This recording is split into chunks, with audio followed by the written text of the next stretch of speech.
Today is September 2nd.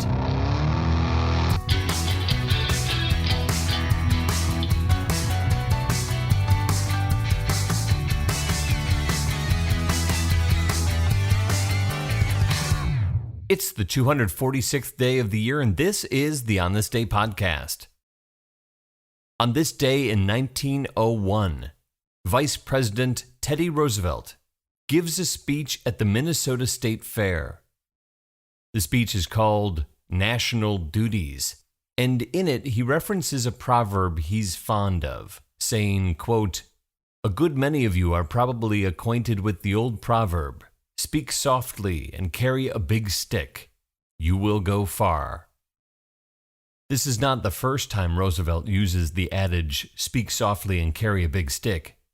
He mentions it in a speech he gives as governor of New York a year and a half earlier, referencing it as a West African proverb. Though whether it actually is a West African proverb or not is still being debated by the experts. I'll leave it to them. But it's his use of the saying on this day in 1901 that is significant, because in just 12 days' time, Vice President Roosevelt will become President Roosevelt when President William McKinley is assassinated in Buffalo, New York at the Pan American Exposition.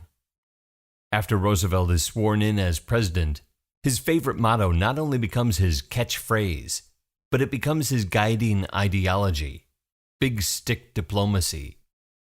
TR's approach to foreign policy is, as he describes it, quote, "The exercise of intelligent forethought and decisive action sufficiently far in advance of any likely crisis." And he accomplishes this through peaceful negotiations, with the threat of military force always looming in the background.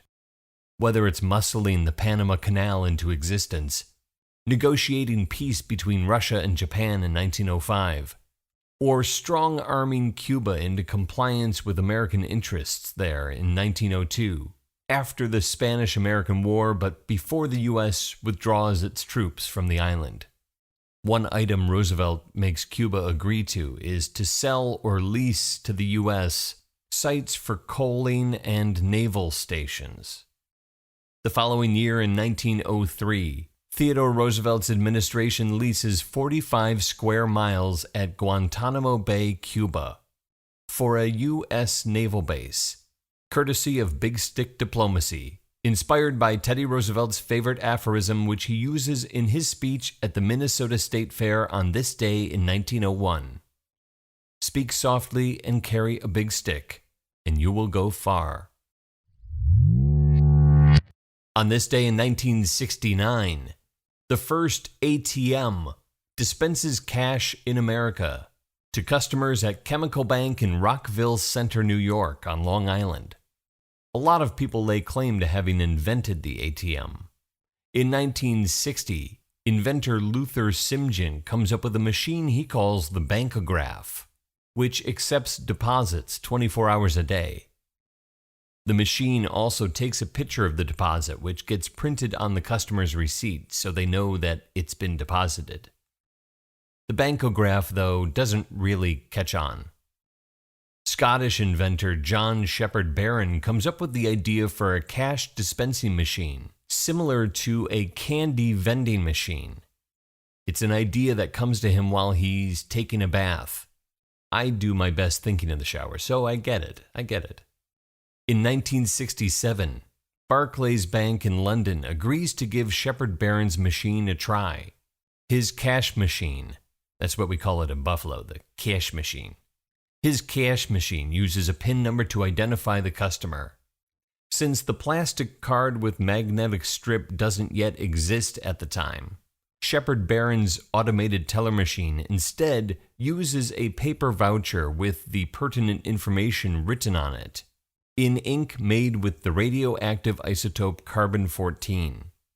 That's so the machine can read it. It's an idea just waiting to be improved upon. In 1969, an IBM engineer named Forrest Perry comes up with the idea of combining magnetic tape, which is the dominant storage medium at the time, with a plastic card that can be carried around in your pocket, filled with information. But he has a devil of a time getting the magnetic tape to stick to the piece of plastic.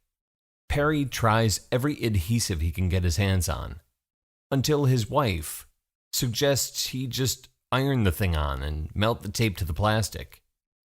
Do I have to tell you that it works? No. No, I don't have to tell you, because it works. An engineer working at a firm in Dallas, Texas that's developing automated baggage handlers and automated gas pumps. A fellow named Donald Wetzel working at a company called DocuTel. Well, Wetzel looks at what's happening in Europe at Barclays Bank and a few other banks in the UK and a Swedish bank by then, who are all using machines similar to the Barclays machine. And Wetzel combines that concept with Perry's magnetic strip. Wetzel develops and patents a networked cash machine that operates with a coded credit card the customer inserts into the machine to communicate account and identity information to the machine.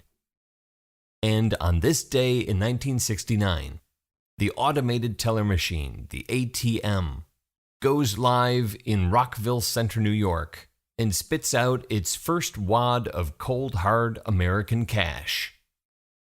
Chemical Bank advertises their newfangled device saying, quote, "On September 2nd, our bank will open at 9 o'clock and never close again."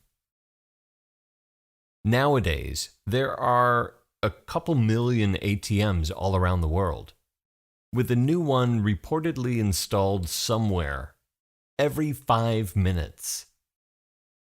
That's insane. There are 120 days left in the year. On This Day is produced by me, Dave Schultz. Thank you very much for listening. You know I appreciate it. Just saying. On this day in 1912, 17-year-old Arthur Rose Eldred is awarded the first Eagle Scout Award from the Boy Scouts of America for earning 21 merit badges as a first-class scout. In 1912, it's not a rank as it is today, it's a recognition. Many years later, Eldred's son will earn the rank of Eagle Scout, as will his grandson. So if you're still listening, I just earned my merit badge in dulcet tone production. Talk to you tomorrow.